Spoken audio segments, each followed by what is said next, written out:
Chapter 1. The Woman with No Name. The first thing she became aware of was the beeping. Steady, rhythmic, mechanical. It pierced through the darkness like a metronome counting seconds she couldn't remember living. Then came the pain. Not sharp, but deep. A bone-level ache that seemed to pulse through every inch of her body. She tried to open her eyes, but her eyelids felt weighted with lead. Her throat was raw, scraped hollow, and when she finally managed to part her lips, no sound emerged except a raspy whisper that might have been a moan. "She's waking up." A woman's voice, professional and calm. "Page Dr. Moretti, and call him. He said to be notified immediately." Him. The word registered somewhere in her foggy consciousness, but it carried no meaning. Nothing carried meaning. She was floating in a void where everything existed as sensation without context, sound without significance. Her eyes finally opened to fluorescent lights that burned like twin suns. She blinked rapidly, tears streaming down her temples as the room slowly came into focus. White ceiling tiles, beige walls, the chrome rail of a hospital bed clutched in her fingers. Hospital. She was in a hospital. "Welcome back." A nurse appeared in her field of vision, middle-aged, kind eyes, dark hair pulled back in a practical bun. "You've been asleep for a very long time. Don't try to move too quickly. Your body needs time to adjust." She tried to speak, but her voice came out as a croak. The nurse immediately reached for a cup with a straw, guiding it to her cracked lips. The water was lukewarm and tasted faintly of plastic, but it was the most exquisite thing she'd ever experienced, or at least, the most exquisite thing she could remember experiencing. Which, she realized with a cold shock that cut through the fog, was nothing at all. "Where?" Her voice was barely a whisper, rough as sandpaper. "Where am I?" "St. Vincent's Medical Center, Manhattan." The nurse set down the cup and began checking the monitors beside her bed. "You've been in a coma for 6 months. Do you remember what happened to you?" 6 months. The words hit her like a physical blow. 6 months of her life, gone. But worse than that, far worse, was the yawning emptiness when she tried to reach back further. Before the coma. Before whatever had put her here. There was nothing. "I don't..." Panic began to claw at her chest, making the heart monitor spike with sharp, irregular beeps. "I can't remember. I can't remember anything." The nurse's expression shifted, professional concern replacing the warmth. "What's your name?" She opened her mouth to answer. Of course she knew her own name. Everyone knew their own name. It was the most basic piece of information a person could possess. But there was nothing there. Just empty space where her identity should have been. "I don't know." The words came out strangled, terrified. "I don't know my name. I don't know who I am. I don't... Why can't I remember? What's wrong? With me?" "Try to stay calm." The nurse's hand was steady on her shoulder, grounding. "Memory loss after a traumatic brain injury is common. Dr. Moretti will explain everything when he arrives. For now, I need you to breathe. Can you do that for me?" She forced herself to inhale, but her mind was spiraling. Traumatic brain injury. That explained the pain, the coma, the memory loss. But it didn't explain who she was or how she'd gotten here, or why she was alone in this sterile room with no family, no friends, no one who knew her name. "Was there..." She swallowed hard, fighting to keep her voice steady. "Was there anyone with me? When I came in? Family? Friends?" The nurse hesitated, just a fraction of a second, but enough for her to notice. "There's someone who's been waiting for you to wake up. He's been here almost every day for 6 months. He's on his way now." He. That word again, loaded with significance she couldn't parse. "Who is he?" Before the nurse could answer, the door swung open and a man in a white coat strode in. Dr. Moretti, presumably. A distinguished man in his 60s with silver hair and the tired eyes of someone who'd seen too much suffering. Behind him came another figure, and the moment he stepped into the room, everything else seemed to fade into insignificance. He was tall, over 6 feet, with broad shoulders that strained the fabric of his dark gray suit. His hair was black, slicked back from a face that could have been carved from marble. Severe cheekbones, a strong jaw, a nose that had been broken at least once and set slightly crooked. But it was his eyes that held her, dark as midnight, intense as a physical touch, fixed on her with an expression she couldn't read. He looked at her like she was the only person in the world. He looked at her like she was already his. Elena. His voice was deep, rough with emotion that cracked through his controlled exterior. He crossed the room in 3 strides and sank into the chair beside her bed, reaching for her hand. His fingers closed around hers, warm, calloused, possessive. Thank God. Thank God you're awake. Elena. Was that her name? It didn't spark any recognition, any sense of rightness. It was just a word, as foreign as everything else. I'm sorry. Her voice broke. I don't know who you are. Something flickered in those dark eyes. Pain, quickly controlled. His jaw tightened, but his grip on her hand remained steady, anchoring. I know. His thumb traced circles on her knuckles, a gesture that felt achingly familiar despite the void in her memory. Dr. Moretti warned me this might happen, that the trauma might affect your memory. She looked to the doctor, desperate for answers. What happened to me? Why can't I remember anything? Dr. Moretti stepped closer, his expression carefully neutral. You suffered severe head trauma. There was significant swelling in your brain, which required emergency surgery. You've been in a medically induced coma for 6 months while your brain healed. He paused, choosing his words carefully.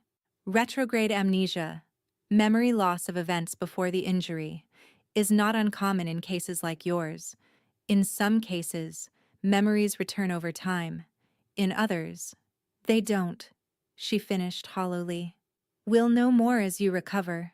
Dr. Moretti's tone was professionally optimistic, but his eyes were too kind, too careful. For now, the most important thing is rest, rehabilitation, and surrounding yourself with familiar people and environments. That's often the best catalyst for memory recovery. Familiar people. Her gaze drifted back to the man still holding her hand, still looking at her with that intensity that made her skin prickle with awareness. Who are you? She asked him directly. To me, I mean. How do we know each other? The silence that followed felt weighted, significant. The man's jaw worked, and she saw his throat move as he swallowed.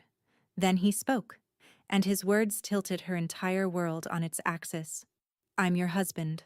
His voice was low, intimate, carrying a certainty that left no room for doubt. My name is Dante Rossetti, and you, Elena Rossetti, are my wife. Wife, husband. The words should have sparked something: recognition, memory, emotion. Instead, she felt only a hollow disbelief that lodged in her chest like a stone. She was married. She was married to this dark, intense stranger who looked at her like she was the center of his universe, and she couldn't remember his name, his face, his touch. She couldn't remember loving him. I don't. Her voice cracked, and she pulled her hand from his grip, suddenly desperate for space. I'm sorry. I don't remember. I don't remember you. I don't remember being married. I don't remember anything. I know. Dante's expression was controlled, but she saw the effort it cost him, the tightening around his eyes, the rigid set of his shoulders. We'll work through this together, Elena. I'm not going anywhere. She wanted to believe him. God, she wanted to believe that someone in this terrifying void of nothingness was there for her, that she wasn't completely alone. But something felt wrong, a dissonance she couldn't name, an instinct screaming beneath the surface. How long were we married? She asked. Before my injury? A pause, almost imperceptible, but there. 3 years, Dante said. And you've been here every day for 6 months? Almost every day. His dark eyes held hers, unflinching. You're my wife, Elena. Where else would I be? Dr. Moretti cleared his throat. A gentle interruption. Mrs. Rossetti, I know this is overwhelming, but your husband has been your primary advocate throughout your treatment. He made all the medical decisions, brought in specialists from around the world, ensured you had the best possible care. He paused, giving weight to his next words. If you'd been a Jane Doe in the system, the outcome might have been very different. She absorbed this information, trying to reconcile it, with the unease churning in her gut. Dante had saved her life. Dante had stayed by her side for 6 months while she lay unconscious. Dante was her husband. So why did she feel like she was missing something crucial? I need to see pictures, she said suddenly. Of us. Of our life together. Maybe that will help trigger something. Of course. Dante reached into his jacket pocket and pulled out his phone, scrolling through it before holding the screen up to her. The woman in the photos had her face. Or rather, the face she'd glimpsed in the reflection of the darkened window earlier. Light brown hair, hazel eyes, features that might have been pretty before they'd been hollowed by 6 months of unconsciousness. In the pictures, she was smiling, on a beach, at a restaurant, standing in front of a Christmas tree, and in every single one, Dante was beside her, his arm around her waist or his hand in hers, looking at her with that same intensity that made her feel like she was drowning. They looked happy. They looked in love. Why couldn't she feel it? Our wedding, Dante said, swiping to a new photo. 14 months ago. Small ceremony. Just us and a few witnesses. She stared at herself in a simple white dress, holding a bouquet of roses, standing beside Dante in a dark suit. They were on a terrace somewhere warm, the ocean glittering behind them. She was looking up at him, and even in a photograph, she could see the adoration on her own face. It was like looking at a stranger. I don't remember, she whispered. I'm sorry, I'm trying, but I don't remember any of this. It's okay. Dante's voice was soft, but there was steel underneath it, patience with a purpose. The memories will come back, and until they do, I'll be here to remind you who you are. Who you are. The words settled over her like a weight, both comfort and constraint. She didn't know who she was. She had no identity, no history, no context for existence. And here was this man, this stranger who was apparently her husband, offering to fill those blanks for her. It should have felt like a lifeline. Instead, it felt like a cage. I need to rest, she said, suddenly exhausted. Please, I just need to be alone for a while. Dante studied her for a long moment, something unreadable passing through his dark eyes. Then he nodded, rising from the chair with a fluid grace that spoke of power carefully leashed. I'll be back tomorrow. He leaned down, and before she could react, his lips brushed her forehead. A ghost of a kiss. Barely there. Sleep well, Elena. I'll take care of everything. He left, taking his presence and his intensity with him, and the room felt suddenly empty, hollow.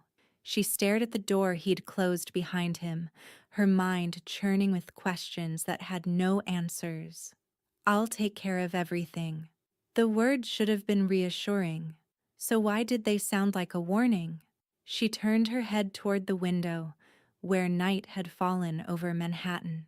The city lights, twinkling like earthbound stars. Somewhere out there was a life she couldn't remember, a husband she didn't know, a history that was apparently hers but felt like someone else's story. Elena Rossetti. She tested the name in her mind, tried to make it fit. It sat there, foreign and awkward, like clothes borrowed from a stranger. But if she wasn't Elena Rossetti, then who was she? And more importantly, what had happened to make her forget. Chapter 2. The Husband.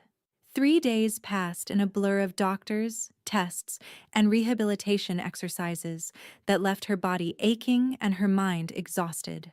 They poked and prodded and scanned her brain, ran cognitive assessments and psychological evaluations, asked her endless questions she couldn't answer.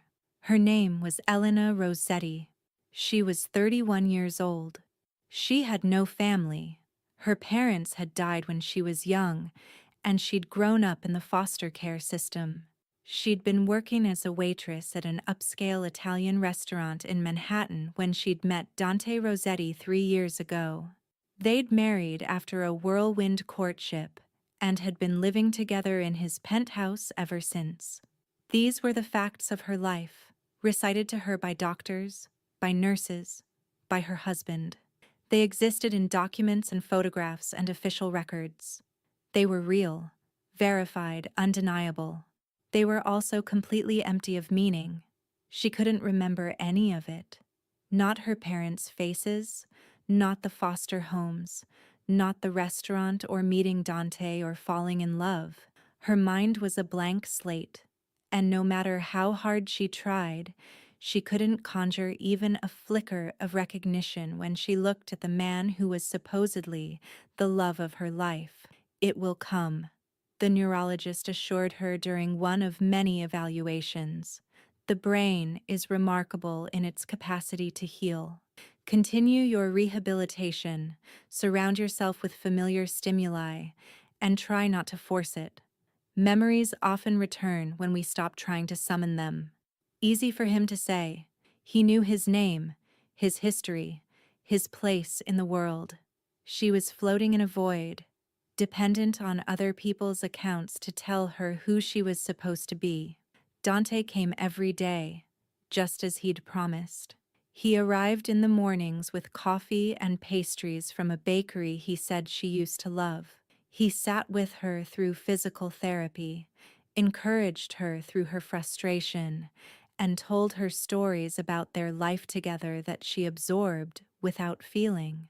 "You used to make the best carbonara," he said one afternoon, watching her struggle through hand exercises designed to restore fine motor control. "Family recipe. You'd spend hours getting it perfect."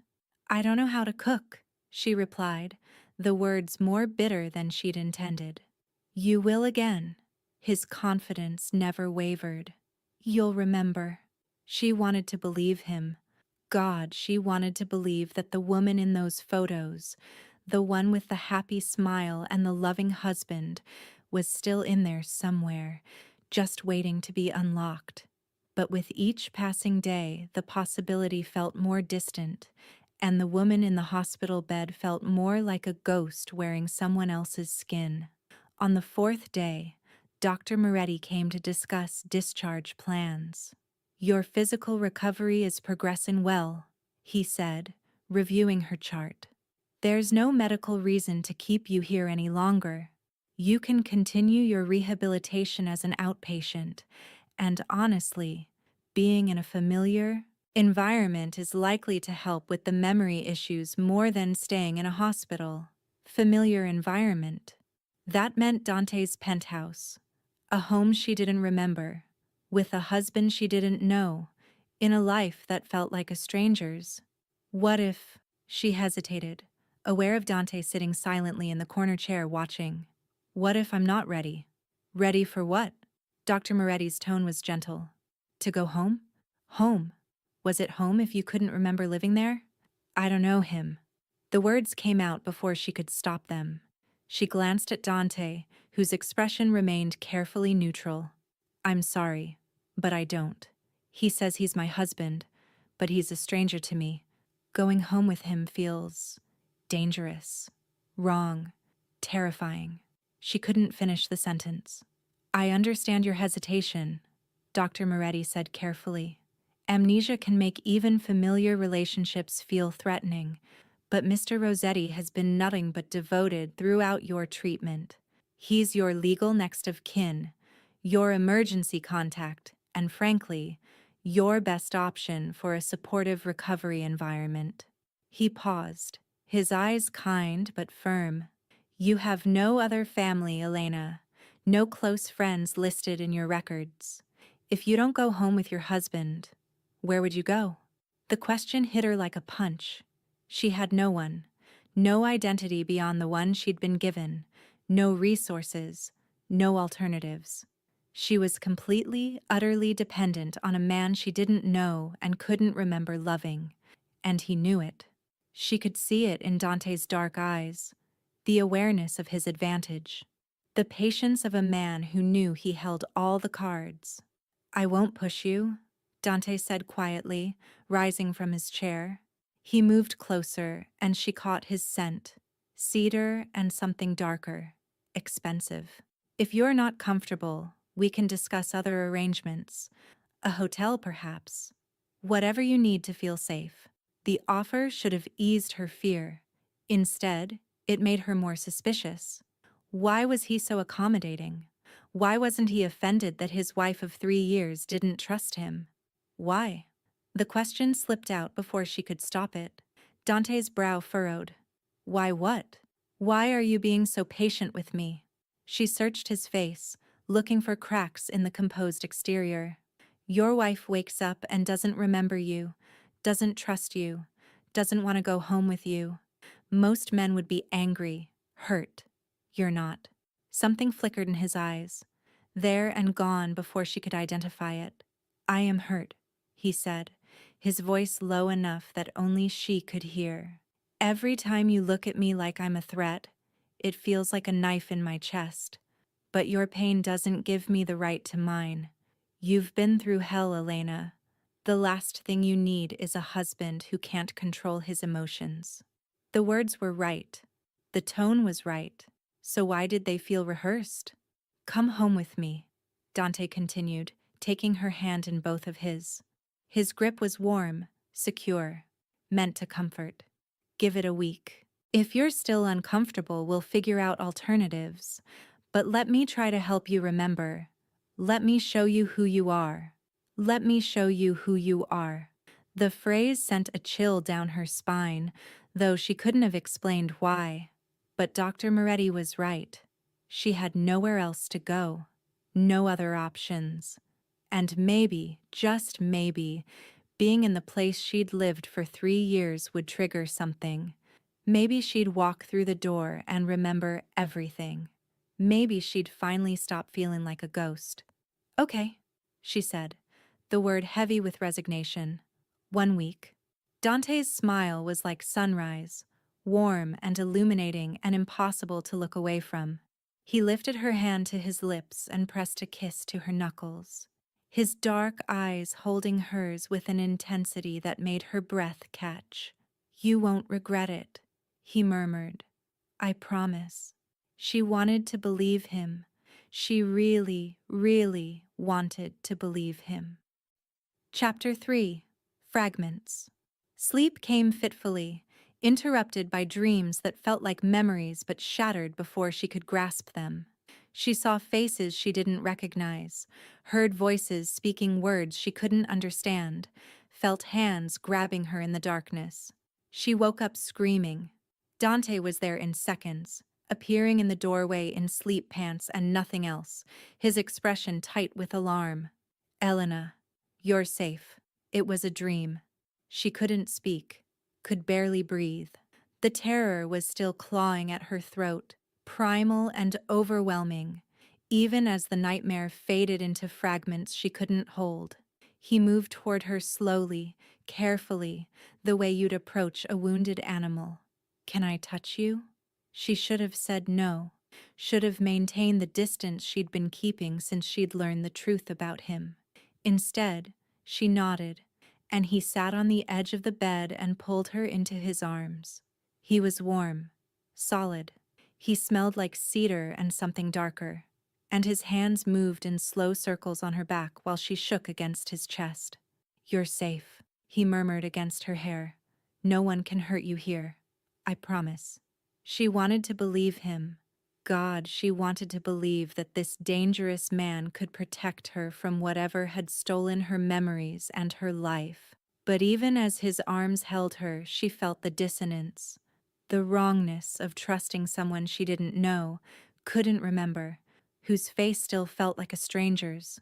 I remembered something, she said, the words muffled against his shoulder. In the dream, I was in a room, small, dark, and someone was talking to me. I couldn't see their face, but they kept asking me questions. Over and over. The same questions. Dante went still. What questions? I don't know. I couldn't understand the words.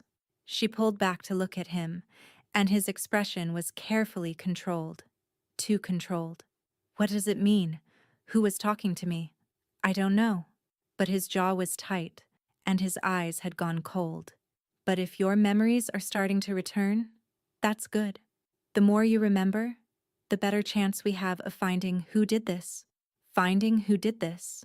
She'd almost forgotten that this wasn't just about her recovery. It was about justice. Vengeance, probably. Knowing who her husband was. Have you learned anything? She asked. About who might have taken me? I have people looking into it. His voice was flat, dangerous.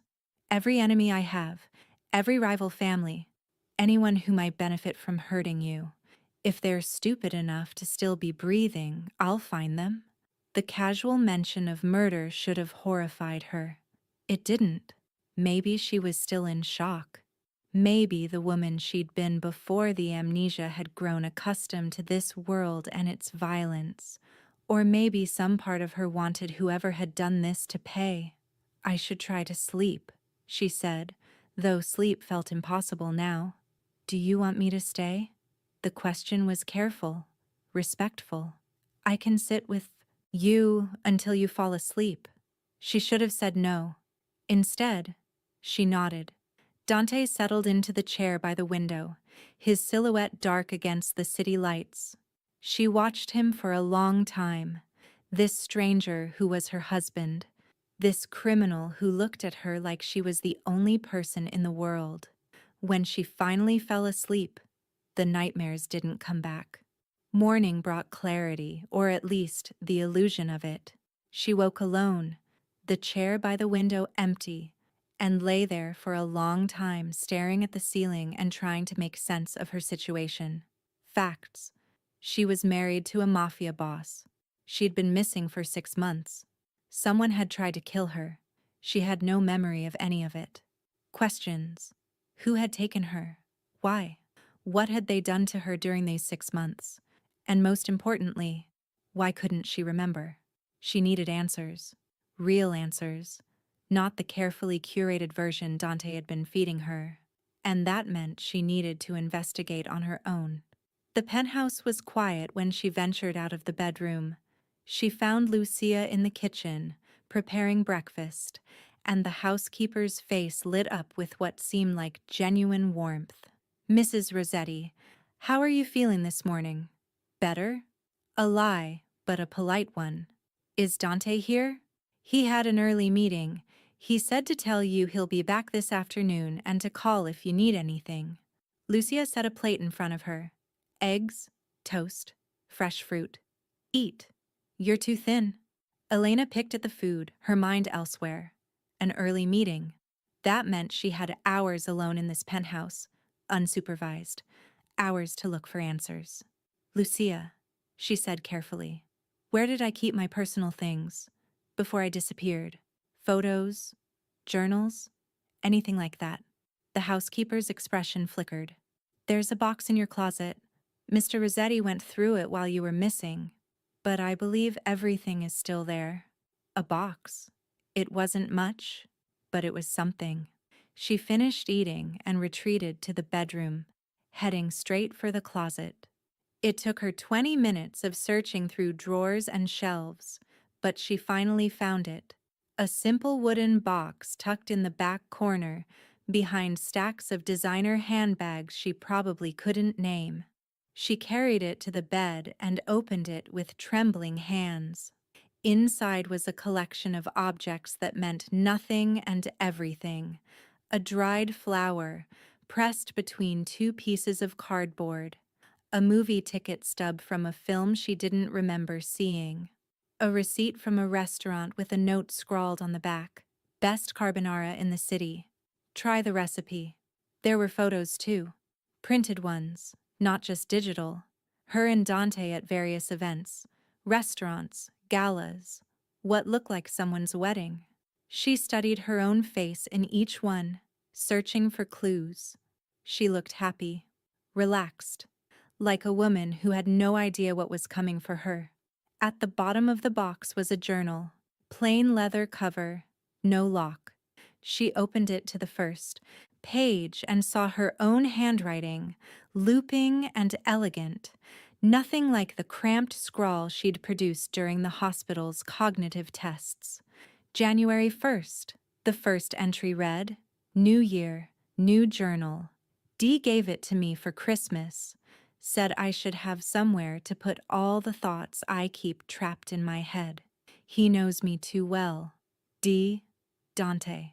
She flipped through the pages, scanning entries that chronicled a life she couldn't remember. Dinners with friends, trips to Italy and France, fights with Dante that she'd written out in messy, emotional detail before describing the making up that followed. There was love in these pages.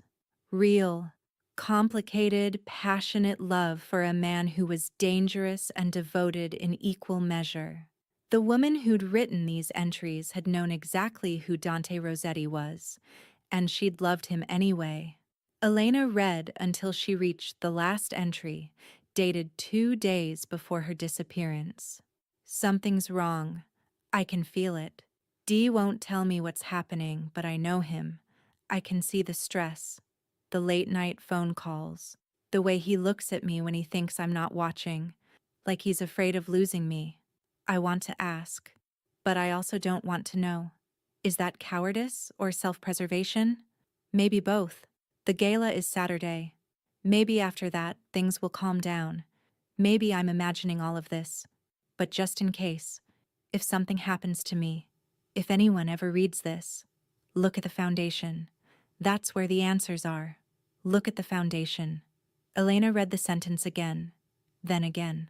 What foundation? What answers? She didn't know, but she knew someone who did. The sound of the front door made her jump.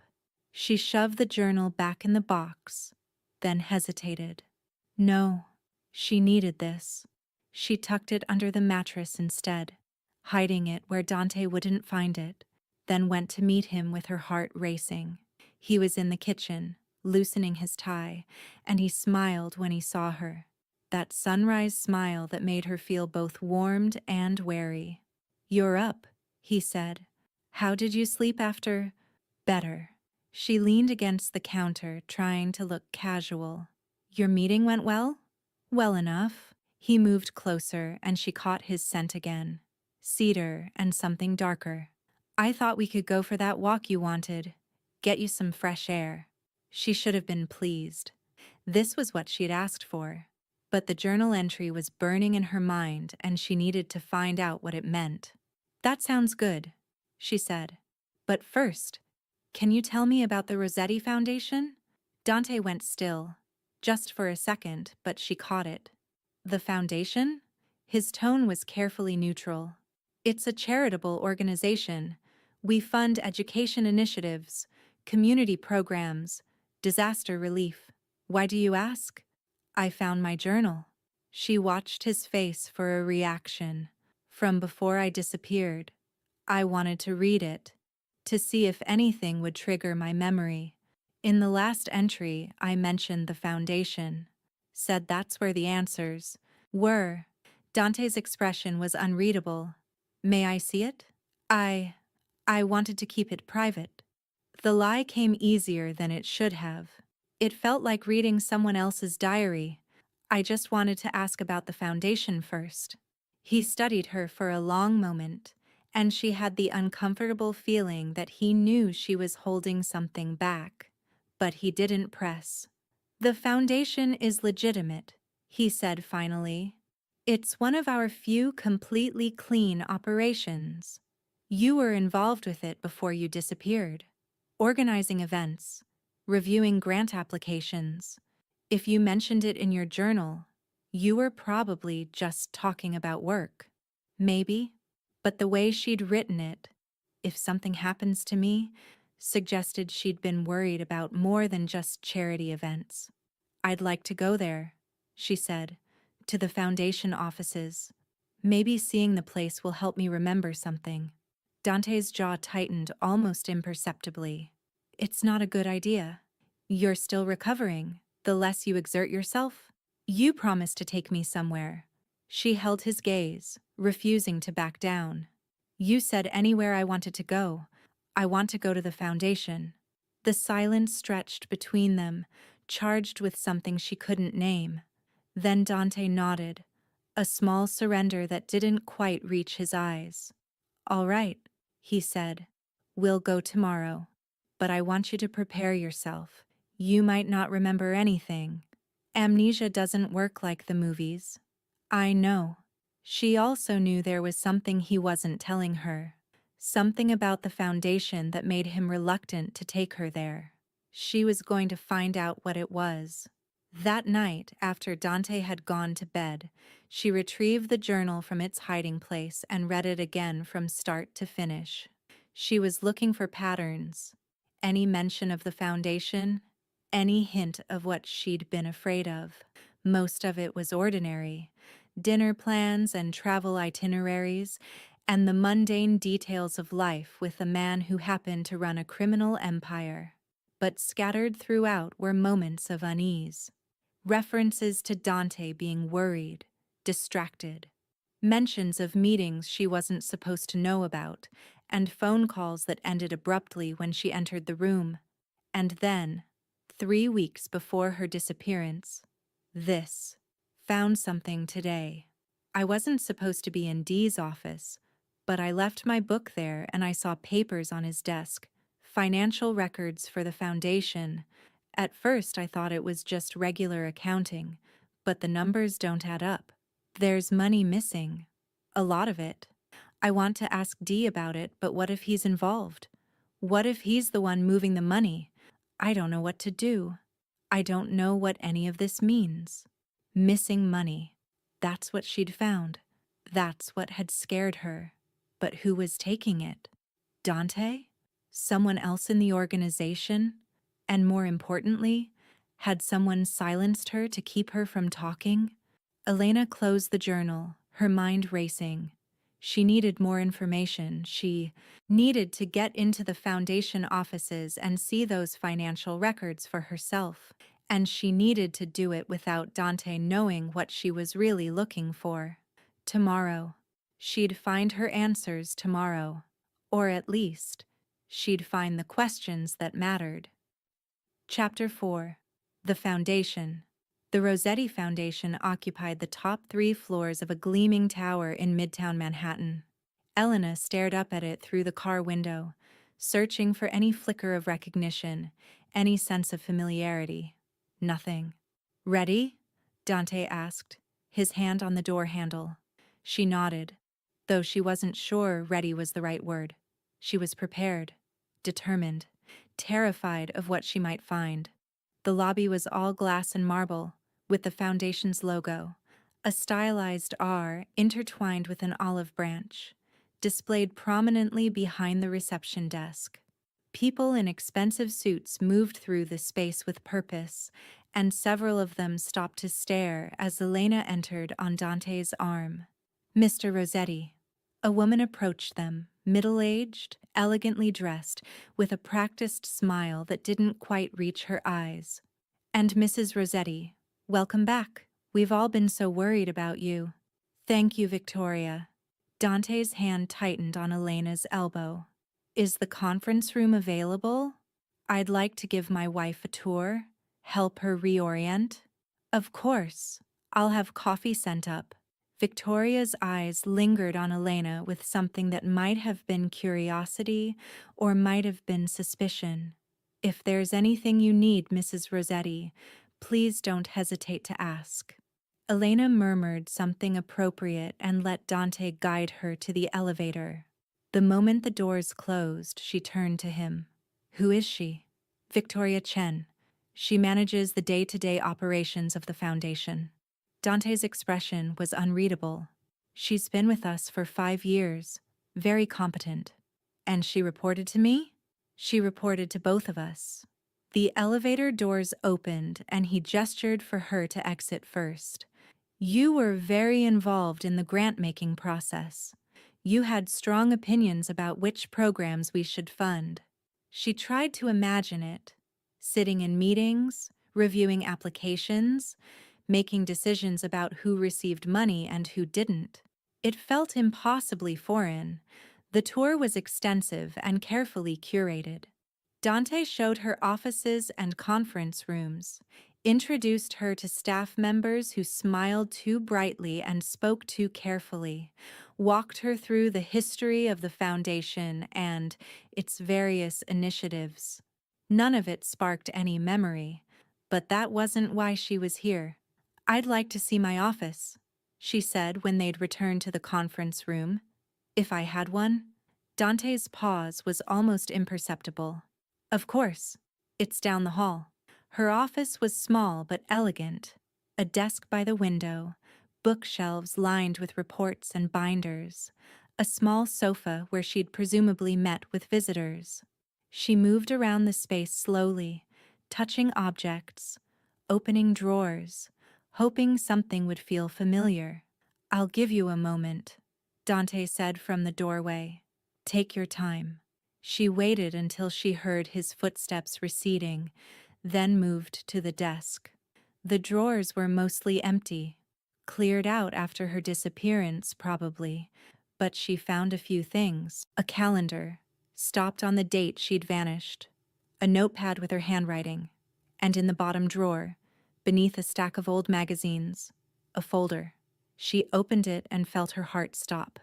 Financial records, pages and pages of them, covered in her handwriting.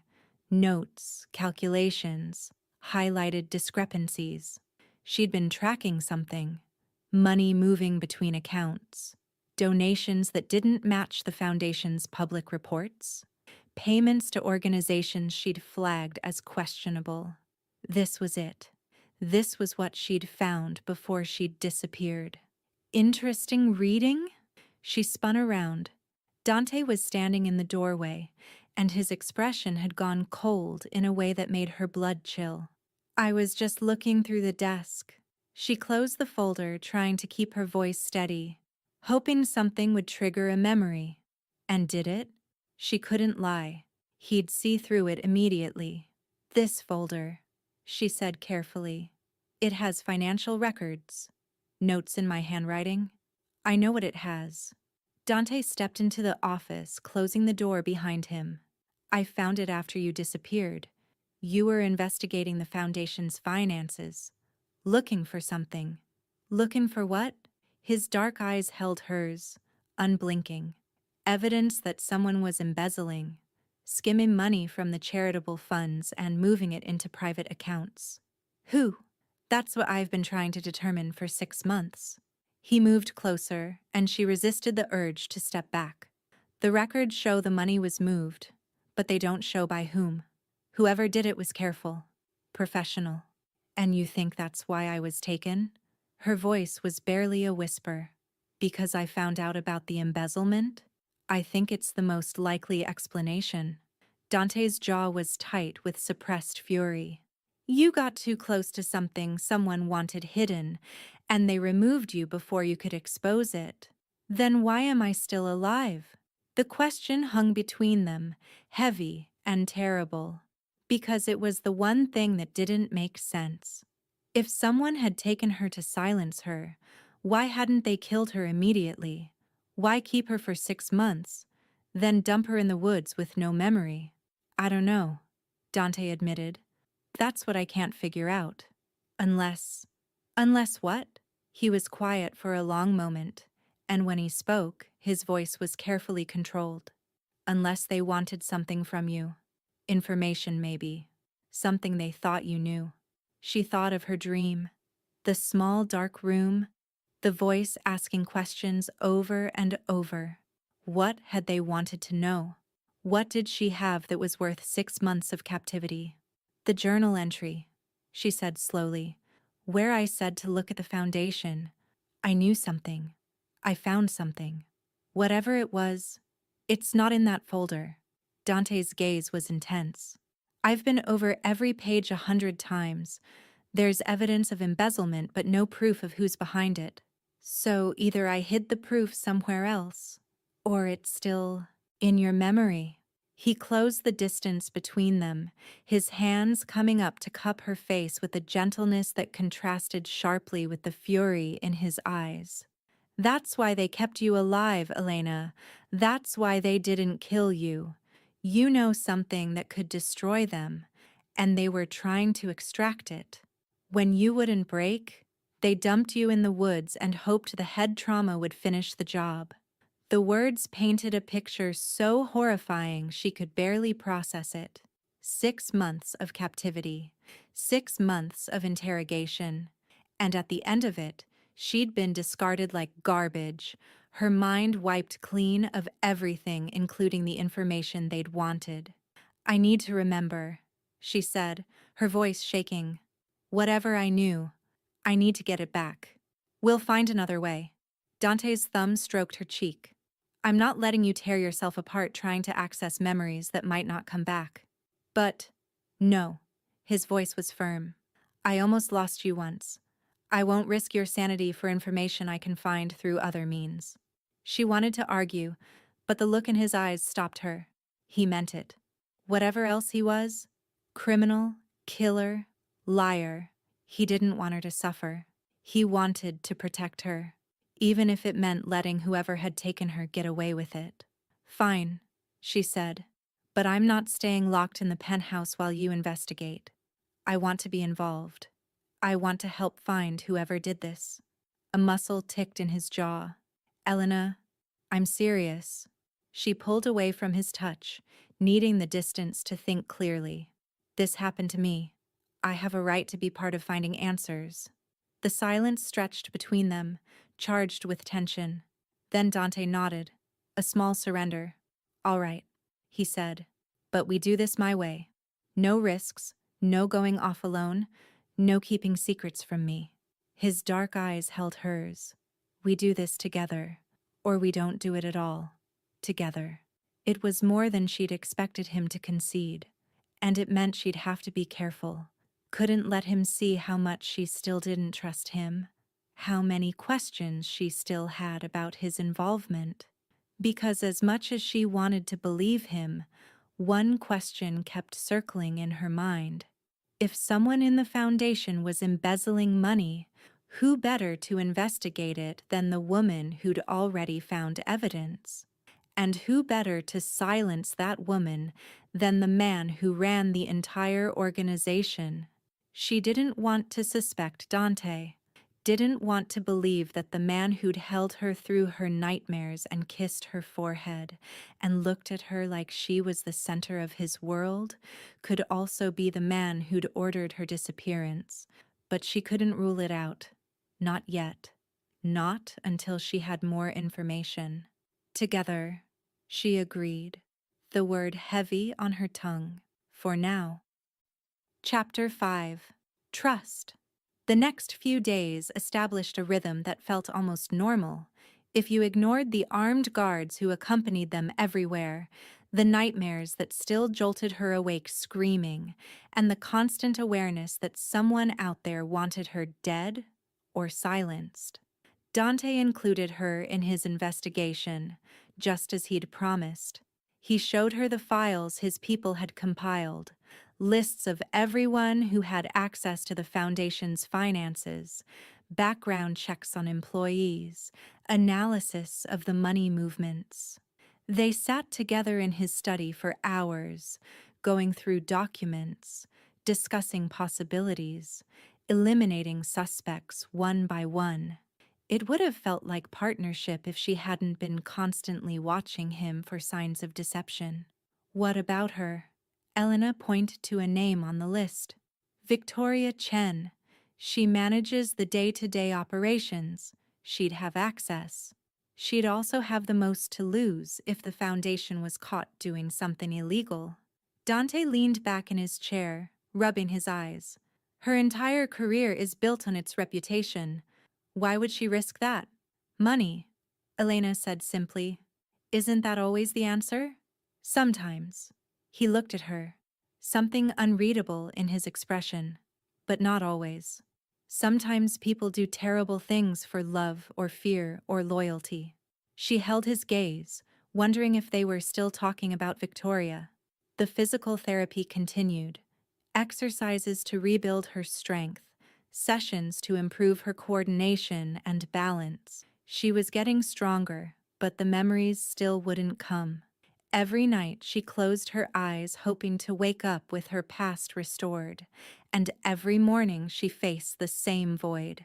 She started having different dreams, not the nightmare of the dark room and the questioning voice, but something else. Fragments that felt like memories but dissolved before she could grasp them. She was standing in front of a door, red, with a brass number she couldn't quite read. She was reaching for the handle, but her hand was shaking. She was afraid of what was on the other side. She was in a car, driving fast, headlights cutting through darkness. Her phone was ringing, but she couldn't answer it. Someone was following her. She was in a room she didn't recognize, looking at something on a computer screen. Her heart was pounding. She'd found something important. Something dangerous. Each dream left her with more questions and no answers. She wrote them down, hoping that eventually they'd form a pattern she could follow. But for now, they were just pieces of a puzzle with no edges. On the 5th day, Dante came to her with news. "We found something," he said, his expression carefully controlled. "In the financial records. A pattern." She set down the book she'd been pretending to read. "What kind of pattern?" "The embezzled money was moved into shell companies. We traced one of them to an account in the Cayman Islands, but it's hidden behind layers of corporate protection. It'll take weeks to unravel." He paused. "But one of the companies has a local connection, a property in Millbrook." Millbrook? The town where she'd been found. "That can't be a coincidence," she said. "No." Dante's jaw was tight. "I'm sending people to investigate. If that property is connected to your disappearance, I want to go with them." "Absolutely not." "Dante." "No." His voice was sharp, final. "You were found half dead in those woods. I'm not sending you back there so you can become a target again." "I'm already a target." She stood facing him. "Whoever did this to me knows I'm alive, knows I'm married to you. If they want to find me, they will, whether I'm in Manhattan or Millbrook." She held his gaze. "But in Millbrook, I might actually remember something. I was there for 6 months. There might be triggers, smells, sounds, something that will unlock what I can't access." He stared at her for a long moment, and she saw the war in his eyes. The desperate desire to protect her fighting against the acknowledgement that she was right. "Fine," he said finally. "But I'm coming with you, and we bring a full security team." "Okay. And if anything feels wrong, we leave immediately." "Agreed." He crossed the space between them, his hands coming up to cup her face. "I can't lose you again," he said, and there was a rawness in his voice that cut through all her suspicion and uncertainty. "Elena, I can't." She covered his hands with hers, not sure what she felt but certain of what she saw. Whatever secrets Dante Rossetti was keeping, his fear of losing her was real. Whether that made him innocent or guilty, she still couldn't tell. They left for Millbrook the next morning.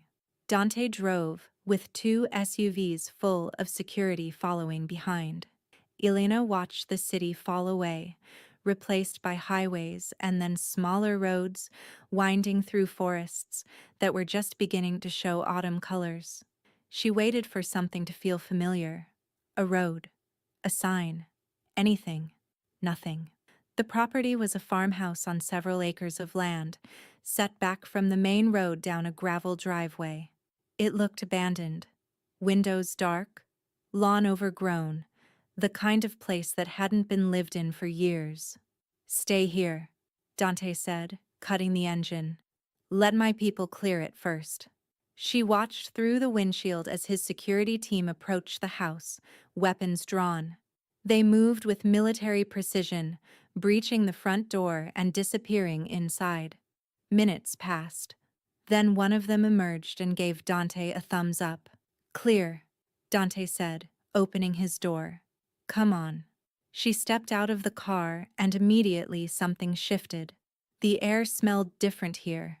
Pine and damp earth and something metallic she couldn't identify.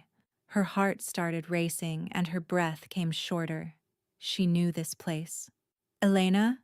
Dante was watching her. "What is it?" "I don't know." She started walking toward the house, pulled by something she couldn't name. "But I've been here. I know I've been here." The inside of the farmhouse was dusty and empty, furniture covered in sheets, no signs of recent occupation.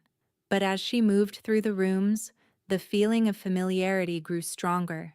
She'd walked these floors. She'd looked out these windows. She'd been kept here. "Elena." Dante's voice was sharp. "You're shaking." She hadn't realized. Her whole body was trembling and her breath was coming in short gasps. Panic attack, she recognized distantly. She was having a panic attack. "There's a door," she managed. "In the basement. I need to see the basement." "Elena." Now. She was already moving, following instinct she didn't understand. The stairs were in the kitchen, behind a door that screamed when she opened it. She started down, gripping the railing, Dante close behind her. The basement was unfinished. Concrete walls, exposed pipes, a single bare bulb that cast harsh shadows. And in the corner, exactly where she'd known it would be, was a door. Red, with a brass number 7. "Oh God." The words came out as a sob. "Oh God." She crossed the space and reached for the handle with a hand that wouldn't stop shaking. The door opened onto a small room, maybe 8 feet square, with a cot in the corner and a bucket in the opposite corner, and a light bulb with a chain pull. This was where she'd been kept. For 6 months. This was her world. "Elena." Dante's arms came around her, holding her up as her legs gave way. "I've got you. I've got you." She couldn't speak. Couldn't do anything but stare at this tiny room where she'd lost 6 months of her life. The memories were pressing at the edges of her mind now, not clear images but impressions. Terror, pain, desperation. The voice asking questions she couldn't understand. The darkness that went on and on without end. "Get me out of here," she whispered. "Please, I need to get out." Dante lifted her like she weighed nothing and carried her up the stairs, out of the house, into the afternoon sunlight that felt like resurrection.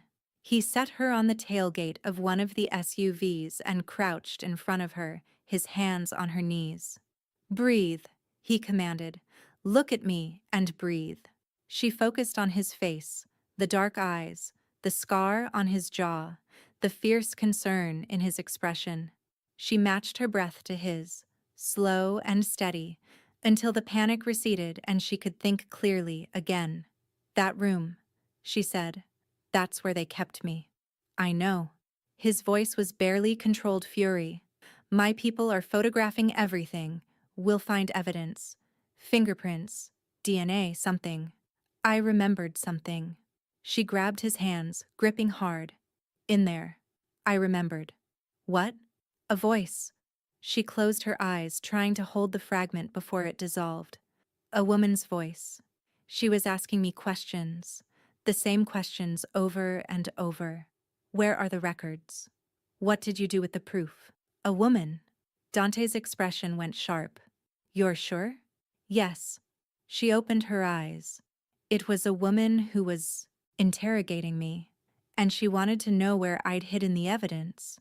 Evidence that she'd found in the Foundation's files, Evidence that could destroy whoever was embezzling. Evidence that she still couldn't remember. Victoria, Dante said, the name like ice. You think it was her? She's the only woman with that level of access to the foundation. The only woman who'd know what you found and what it meant. His jaw was tight. I should have seen it. I should have. You couldn't have known. I should have. He stood abruptly, pulling out his phone. Marco, I need everything on Victoria Chen. Bank records, properties, travel history. Everything. And I want eyes on her. She doesn't go to the bathroom without me knowing about it. He hung up and turned back to Elena, and the look in his eyes made her blood chill. If it was her, he said quietly, she's already dead. She just doesn't know it yet. She should have been horrified, should have protested, insisted on proper justice, the police, a trial. Instead, she felt only a cold satisfaction that surprised her. Maybe she was more suited to this life than she thought. Chapter 6. The Truth. They returned to the city in silence, Dante making calls the entire drive while Elena stared out the window and tried to process what she'd remembered. The room, the voice. Chapter 6. The Truth. They returned to the city in silence, Dante making calls the entire drive while Elena stared out the window and tried to process what she'd remembered. The room, the voice, the questions. Where are the records? What did you do with the proof? She'd hidden something. Before she was taken, she'd found evidence of embezzlement and hidden it somewhere they couldn't find. That's why they'd kept her alive. They'd been trying to break her, to make her reveal where she'd put it. But she hadn't broken. For 6 months, she'd refused to tell them, and eventually they'd given up and tried to kill her instead. The woman she couldn't remember sounded brave, strong. She wished she could feel like that woman instead of this hollow shell who flinched at shadows. We need to find the evidence, she said when they were back in the penthouse. Whatever I hid, that's the key to everything. I know. Dante was pouring whiskey, his movements sharp with barely controlled energy. I've had people searching for months. Your office, the apartment. Everywhere you might have put something. Nothing. Then we're missing something. She took the glass he offered, though she didn't drink.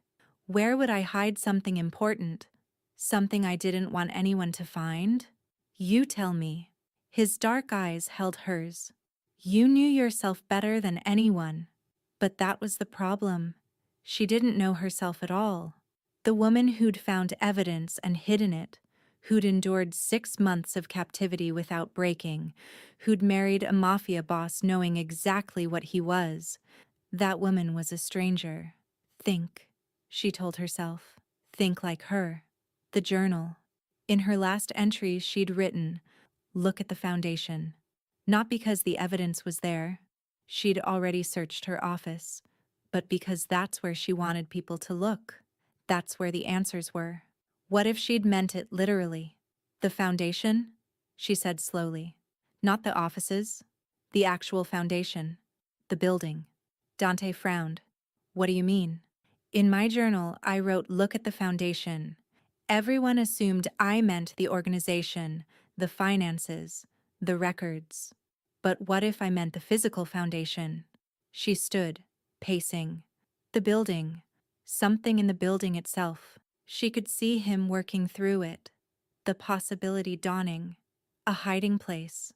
Somewhere in the structure. It would have to be somewhere I could access easily. Somewhere I wouldn't look suspicious visiting. She closed her eyes, trying to think like the woman she'd been. Smart. Careful. Paranoid enough to hide evidence, but practical enough to make it retrievable. And then she knew. My office, she said. Not in the desk. We already looked there. But in the office itself. The walls. The floor. Dante was already moving, grabbing his jacket. Let's go. The foundation offices were empty at this hour. Past midnight. The building dark except for security lights and the night guard at the lobby desk. Dante flashed.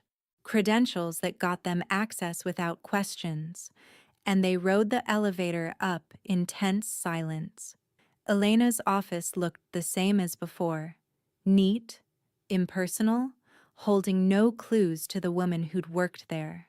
But now she looked at it differently, not searching for memories, but for hiding places. The desk had already been searched. The bookshelves held nothing but binders and reports. The small sofa was solid, no hidden compartments. Where would I put it? She moved around the room slowly, running her hands over surfaces, pressing on panels, looking for anything that might give. Nothing. Nothing. And then she looked at the window. The sill, she breathed.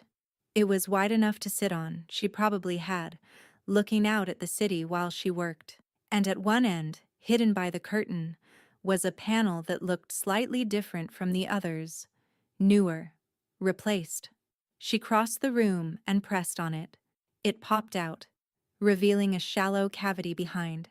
Inside was a flash drive. Got it. She pulled it out with trembling hands.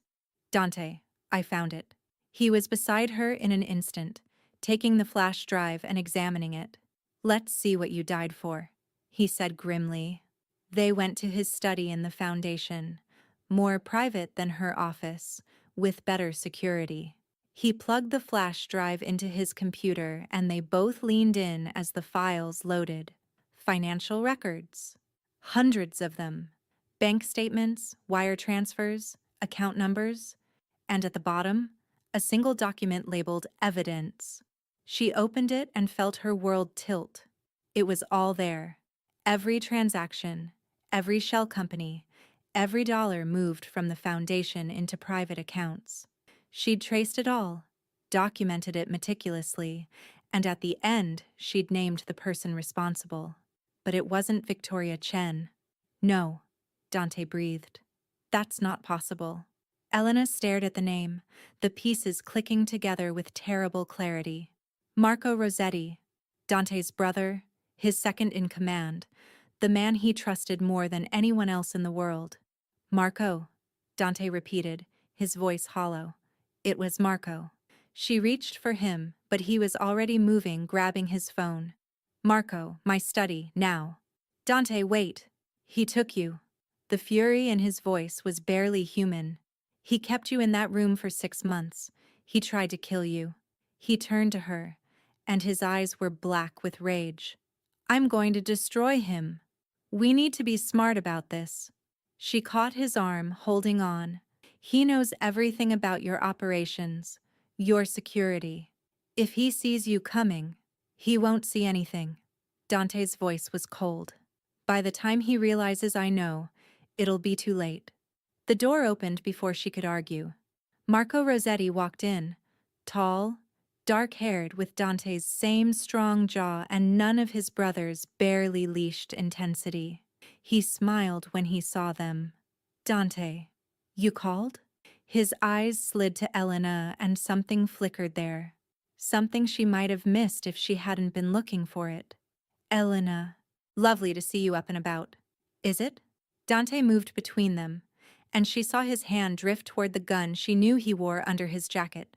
Is it lovely, Marco? Marco's smile faltered. Brother, is something wrong? She found the flash drive. Dante's voice was soft, deadly. The evidence she hid before you took her. The silence that followed was absolute. Elena watched Marco's face go through several expressions: confusion, understanding, and finally a careful blankness that confirmed everything. I see, Marco said quietly. You see? Dante moved closer, and Marco took a step back. 6 months, Marco. You kept my wife in a hole in the ground for 6 months, and all you can say is, I see? It wasn't supposed to go that way. Marco's voice was steady, but she could see sweat beading on his forehead. She found the records before I could move the last of the money. I just needed to know where she'd hidden the evidence. I was going to let her go after. Let her go. The words were barely a whisper. You were going to let her go, after torturing her, after asking the same questions day after day until her mind broke. Her mind didn't break. Marco's eyes found Elena, and there was something like grudging respect in them. 6 months and she never said a word. I've broken men twice her size in half that time. She just looked at me and refused. The compliment turned her stomach. This man, this monster, had kept her in a room the size of a closet, and he was praising her resilience like it was an abstract quality instead of something he'd tested personally. Why? She asked, her voice steadier than she felt. The money. Why did you need it? Marco's jaw tightened. Because I've spent my entire life in his shadow. He gestured at Dante. The heir. The golden son. I've done everything for this family, and he gets the throne because he was born 5 years before me. So you steal from the foundation? Dante's voice cracked with fury. You take your brother's wife and torture her for 6 months? That's your answer to being underappreciated? I wasn't going to kill her. Marco took another step back as Dante advanced. I just needed the evidence. I was going to disappear, start over somewhere else. But she wouldn't break. And then, she escaped. I escaped? Elena felt her breath catch. You don't remember? Marco's laugh was bitter. You got out of the room somehow, made it to the woods before Victoria found you. She panicked, hit you too hard. We thought you were dead. Victoria. So she was involved too. Where is she? Dante demanded. Gone. The moment you started investigating, she ran. Marco's eyes were locked on his brother. It's over, Dante. The money's gone. Victoria's gone. All that's left is me. Yes, Dante said softly. All that's left is you. He moved faster than she could track. One moment standing, the next with his gun pressed to Marco's forehead. His hand was steady. His face was carved from ice. Dante. Elena stepped forward. Don't. Give me one reason. Because I'm asking you to. She moved closer, putting herself in his peripheral vision. Because he's your brother. And if you kill him like this, it will destroy something in you that you can't get back. He tortured you. Dante's voice broke. For 6 months, I know what he did. She placed her hand on his arm, gently pressing down. But I survived. I'm here, and I'm asking you to let the justice system handle this. Please. The silence stretched, terrible and endless. Marco stood frozen, waiting to live or die based on his brother's choice. Finally, Dante lowered the gun. You're dead to me, he said to Marco, his voice flat. After the trial, after they put you away for the rest of your miserable life, if you try to contact me, if you even think my name, I'll finish what I should have done tonight. He stepped back, pulling out his phone. Get in here, he said to whoever answered. And call the police. We have a confession to deliver. Security appeared within seconds, seizing Marco and dragging him from the room. He didn't fight, didn't speak, just looked at his brother one last time with something that might have been regret or might have been hatred. Then he was gone, and Elena was alone with Dante, who looked like a man who'd just lost everything. Dante. She reached for him. I'm so sorry. He pulled her into his arms, crushing her against his chest, and she felt him shaking. This terrifying, powerful man who'd been ready to kill for her was trembling like a child. I should have seen it, he whispered. My own brother. I should have known. You couldn't have. I could have lost you. He pulled back to look at her, and his eyes were wet. 6 months he had you, and I couldn't find you. I failed you. No. She cupped his face, holding his gaze.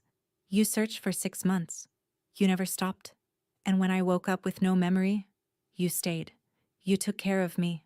You helped me find the truth. But you don't remember me. His voice cracked. You don't remember us. What we had. Then help me build something new. She said the words before she'd fully thought them through, but the moment they were out, she knew they were right. I don't remember the woman I was. Maybe I never will. But I know who I'm becoming, and I want to become her with you. Dante stared at her, something shifting in his dark eyes. Hope. That's what it was. The first real hope she'd seen since she woke up. You trust me? He asked. I'm starting to. She kissed him. The first kiss she'd initiated since losing her memory, and felt him melt into it. Felt the walls he'd been holding up start to crumble. I love you, he breathed against her mouth.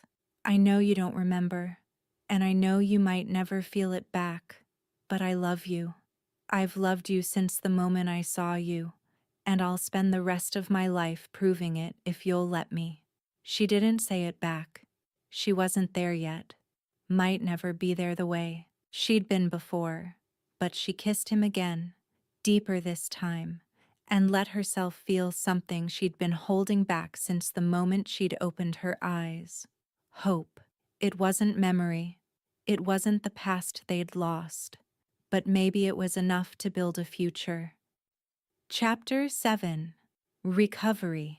The weeks that followed were a blur of police interviews, legal proceedings, and news coverage that made Elena grateful she didn't remember her former life, because this certainly wasn't how she would have wanted to become famous. Marco Rossetti was charged with kidnapping, assault, and embezzlement. Victoria Chen was caught trying to flee to a country without extradition and was brought back in handcuffs. The evidence Elena had collected was irrefutable. Both of them were going to prison for a very long time. The foundation survived. Barely. Dante brought in forensic accountants to untangle the damage and began the slow process of rebuilding trust with donors and partners. Elena helped where she could, though the work felt foreign, like wearing someone else's clothes. You're good at this, Dante said one evening, watching her review grant applications. You always were. Maybe better than me. Maybe I just had practice. She set down the folder, rubbing her eyes. It still doesn't feel like mine. It will. He crossed the room and kissed her forehead. Give it time. Time. That was all anyone told her. Give it time, and the memories might return.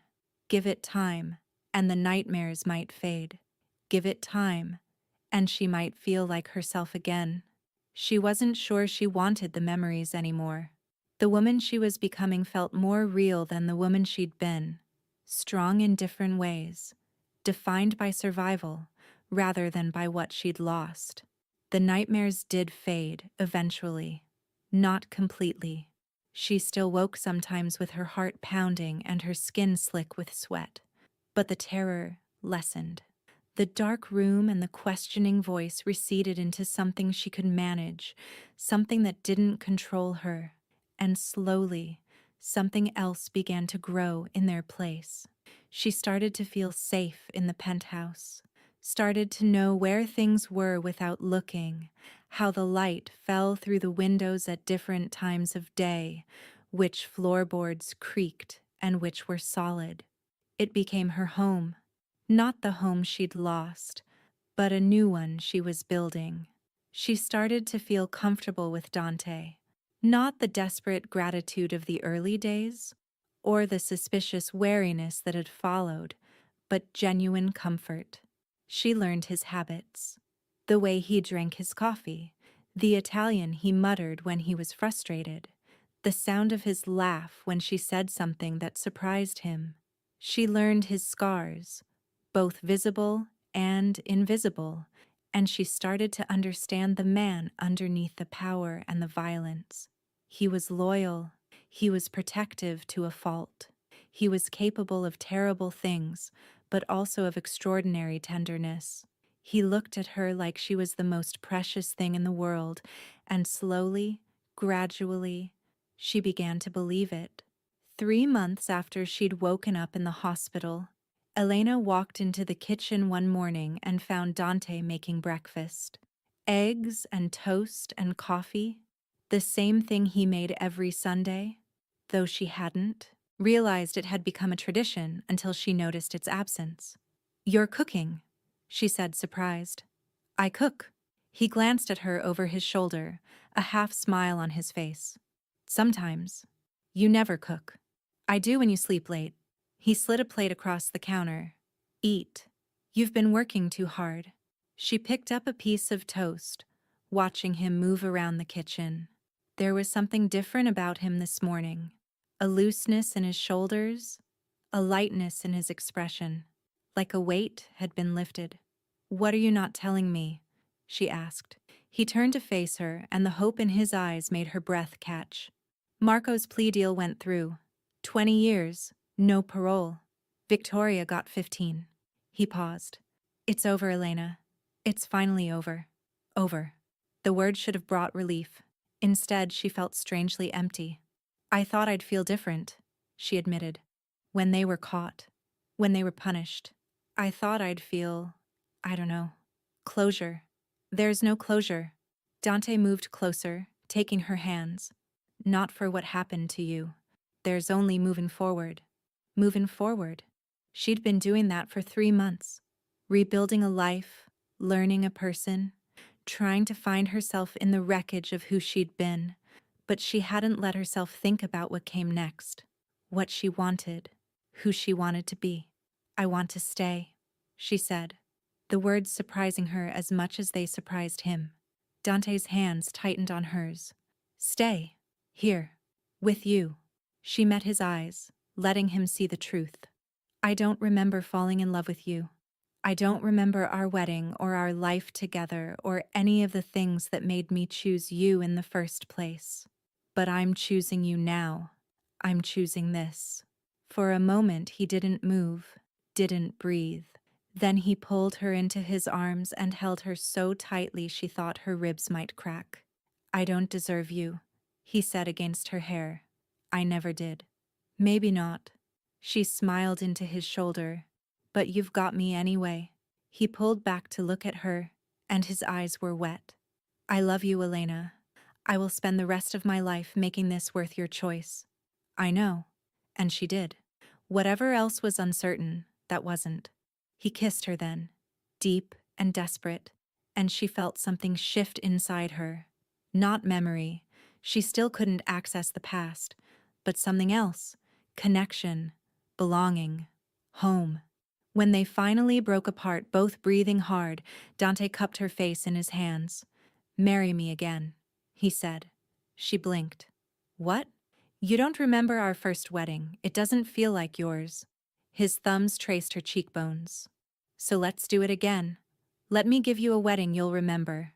A marriage that starts with who we are now, not who we used to be." It was crazy. It was impulsive. It was exactly the kind of grand gesture she'd learned to expect from him. "Yes," she said, laughing despite herself. "Yes. I'll marry you. Again." His smile was like sunrise. "I'll make the arrangements." "Dante, we don't need anything fancy. Just, I'll make the arrangements," he repeated, and there was something in his voice that told her argument was useless. She let it go. If he wanted to give her a wedding, she'd let him give her a wedding. After everything they'd been through, they both deserved something beautiful. Chapter 8. New Beginnings. The wedding was small, just as she'd requested, but it was perfect. 20 guests on the rooftop terrace of the penthouse, the city spread out below them like a glittering blanket, flowers everywhere, white and soft pink, filling the air with sweetness. And Dante, standing at the altar in a suit that probably cost more than most people's cars, looking at her like she was the only person in the world. She wore a simple dress, ivory silk, floor length, nothing like the elaborate gown she'd apparently worn the first time. This felt more like her, more like the woman she was becoming. Lucia was there, dabbing at her eyes with a handkerchief. Dr. Moretti had come, beaming like a proud father. Even some of Dante's men were in attendance, looking uncomfortable in suits but genuinely happy for their boss. The ceremony was short and heartfelt. No religious officiant, just a judge who'd owed Dante a favor, but the words meant something anyway. They promised to love and honor and protect. They promised to stay, through whatever came.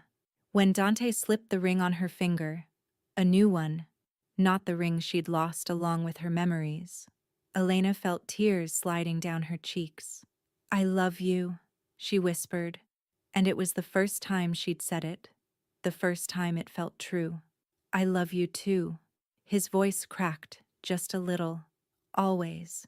He kissed her, and the guests cheered, and for one perfect moment, everything was exactly as it should be.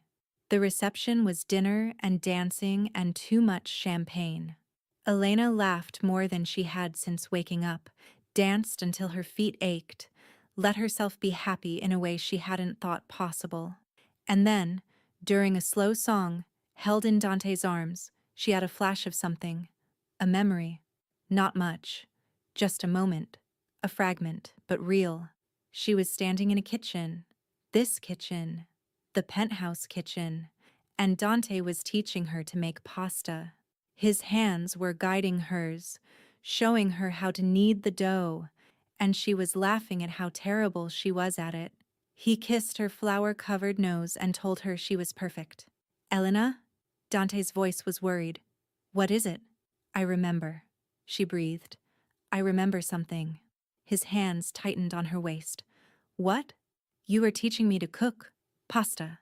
She looked up at him, wonder in her eyes. "You kissed my nose." The expression on his face, the hope, the joy, the fierce love, was more than she could bear. He pulled her close and buried his face in her hair. "It's coming back," he said. "It's really coming back." Maybe it was. Maybe she'd wake up tomorrow with more pieces, more fragments, more of the woman she'd been before. Or maybe this was all she'd get. A single memory, a single moment, one tiny piece of a puzzle she'd never complete. It didn't matter. She had now. She had Dante. She had a life she was building from scratch. A marriage that was hers in a way the first one could never be. She had hope, and for the first time since. She'd opened her eyes in that hospital room. That was enough. Chapter 9. The Return. The memories came back slowly, like photographs developing in a dark room. A face here, a conversation there. Fragments that didn't always connect, but that built, piece by piece, into something resembling a past. She remembered meeting Dante. A restaurant, late at night. She'd been working double shifts to cover rent, and he'd come in alone, sat at the bar, and watched her for 3 hours without ordering more than whiskey. When he'd finally spoken to her, his first words had been, "You're too smart to be a waitress." She'd told him to go to hell. He'd laughed and come back the next night. She remembered their first date. A rooftop somewhere. Wine and stars and a conversation that went until 3 a.m. He'd told her what he was. Not in detail, but enough. Told her she should run and never look back. She'd stayed. She remembered the proposal. No ring. Not at first. Just him. Standing in their kitchen, telling her he didn't deserve her, but he was going to spend the rest of his life trying to.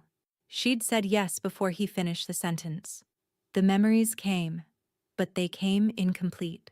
She could remember moments, but not feelings. Could remember conversations, but not what they'd meant. It was like reading someone else's diary.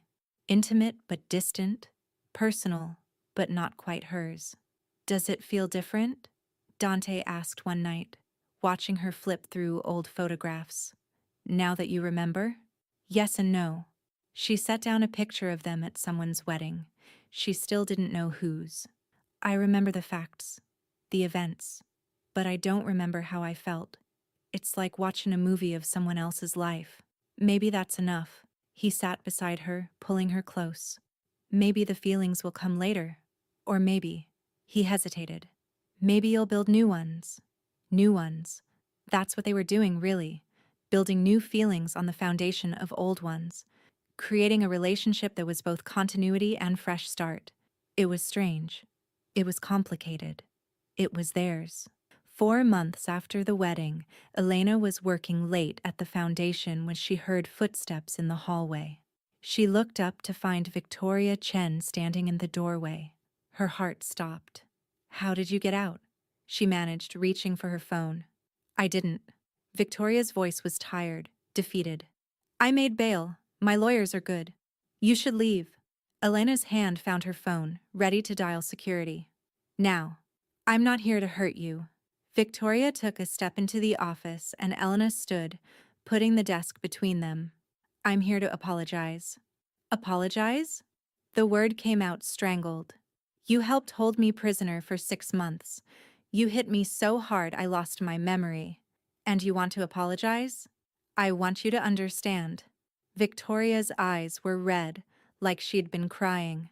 Marco told me you were going to destroy us, that you had evidence that would send us both to prison. I was scared. I did things I never thought I was capable of. That's not an excuse. No, it's not. Victoria swallowed hard. I'm going to prison, Elena, for a long time, and I deserve it. But I needed you to know, I never wanted to hurt you. Not really. I just wanted to survive. Elena stared at this woman who had helped destroy her life, who had taken 6 months from her and left her with nothing but a hollow shell of memory. She wanted to hate her, wanted to feel the rage that such a betrayal deserved, but all she felt was tired. Go, she said quietly. Go to your trial and go to prison and don't ever contact me again. Victoria nodded, tears spilling down her cheeks. She turned to leave, then paused. For what it's worth, she said, you were the strongest person I've ever met. 6 months, and you never broke. I don't think I could have done the same. Then she was gone, and Elena was alone with the knowledge that strength wasn't always a gift. Sometimes it was just the only option. She told Dante about the visit that night, and he went predictably nuclear. Security was doubled. Lawyers were called. Threats were made to ensure Victoria stayed far away from Elena for the rest of her miserable life. But something had shifted in Elena. Victoria's visit had been disturbing, yes, but it had also been clarifying. She'd survived something terrible. She'd been held prisoner, tortured, left for dead, and she'd come through it. She'd lost her memory, but not herself. She'd been broken, but not destroyed. She was stronger than she'd known, and that strength didn't depend on remembering who she used to be. I want to do something, she told Dante one morning over coffee. With the foundation. Something meaningful. You're already doing meaningful work. No, I mean something specific. A project. She set down her cup, organizing her thoughts. A support program for women who've survived trauma, kidnapping, assault, domestic violence. Something that gives them resources and counseling and job training. Something that helps them rebuild. Dante was quiet for a moment, studying her. Because of what happened to you. Because of what happened to me. And because I was lucky. I had you. I had money and security and someone who never stopped looking for me. Most women don't have that. She held his gaze. I want to be that for someone else. I want to make sure no one has to go through what I went through alone. The look on his face, the pride, the love, the fierce joy, made her heart squeeze. Then we'll do it, he said. Whatever you need, whatever it costs. We'll build the best damn support program this city has ever seen. She kissed him, deep and grateful. Thank you. Don't thank me. He cupped her face, looking at her like she was everything. You're the best thing that ever happened to me, Elena. And this, helping people, building something meaningful, this is who you are, who you've always been. Maybe it was, or maybe it was who she was becoming. Either way, it is felt right. For the first time since waking up with nothing, she felt like herself. The program launched 6 months later. The Elena Rossetti Foundation for Survivors, they called it. She'd argued against using her name, but Dante had insisted, and she'd eventually given in. It started small, just a hotline and a network of counselors, but within a year it had grown into something much bigger. A full-service center with housing, job training, legal aid, and long-term support. Women came from all over the city.